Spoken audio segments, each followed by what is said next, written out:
کو عطا فرماتا ہے۔ اللہ الذی خلقکم، اللہ وہ ہے جس نے تمہیں پیدا کیا، ثم رزقکم، پھر اس نے تمہیں روزی عطا فرمائی۔ دیکھیں، نہ انسان خود پیدا ہو سکتا ہے، نہ انسان کی روزی اس کے ہاتھ میں ہے۔ ایسے ہی ہے نا، ہم بیج تو زمین میں کاشت کرتے ہیں لیکن فصل پیدا نہیں کر سکتے، فصل پیدا نہیں کر سکتے۔ ہم زمین سے پانی نکالتے تو ہیں لیکن پیدا نہیں کر سکتے، ٹھیک ہے۔ ہم آکسیجن کو پیدا نہیں کر سکتے، ہم یہ روشنی سورج کو پیدا نہیں کر سکتے۔ تو پھر یہ ہماری روزی کے تمام اسباب جو کمال فراوانی کے ساتھ ہے، یہ اس بات کی دلیل ہے کہ ایک عظیم خالق نے ہمیں اپنے علم، اپنی قدرت، اپنی حکمت کے ساتھ پیدا کیا ہے، اور اسی نے ہمیں روزی عطا کی ہے، اور یہ روزی کے سارے اسباب اس نے بنائے۔ ثم یمیتکم، پھر وہ تمہیں موت دے گا۔ جس طرح اس نے تمہیں پیدا کیا ہے، روزی دی ہے، وہ تمہیں موت دے گا۔ ثم یحییکم، پھر وہ تمہیں زندہ کرے گا، پھر وہ تمہیں زندہ کرے گا۔ هل من شرکائکم من یفعل من ذلکم من شیء، یہ ہے اللہ رب العزت کے وحدہ لا شریک ہونے کی دلیل۔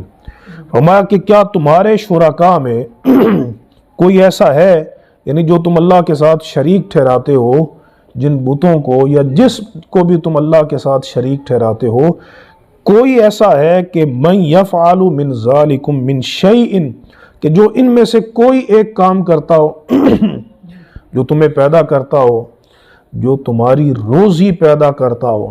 سمجھ آئی؟ کوئی ایسا نہیں ہے۔ سمجھ، جب انسان کے ماں باپ اس کے خالق نہیں ہے، اس کو پیدا نہیں کر سکتے۔ دیکھیں نا، ماں باپ چاہتے ہیں کہ بیٹی پیدا ہو لیکن بیٹا پیدا ہو جاتا ہے، ماں باپ چاہتے ہیں کہ بیٹا پیدا ہو۔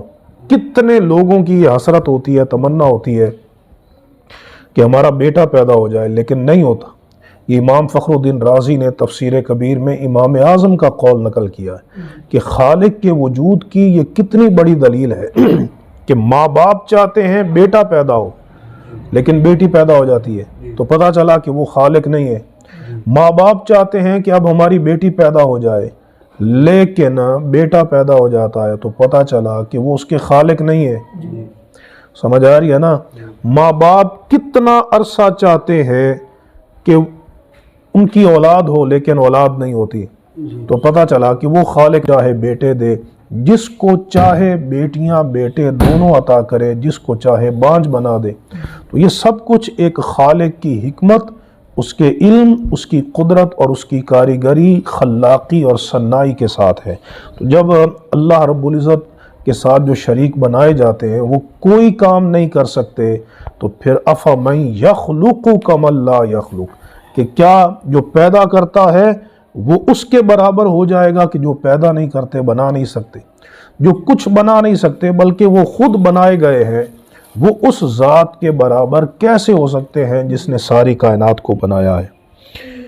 سبحانہ وتعالی عما یشرکون، وہ بہت پاک ہے، بہت بلند ہے اس سے کہ اس کے ساتھ جو وہ شریک ٹھہراتے، وہ شرک سے بہت بلند ہے۔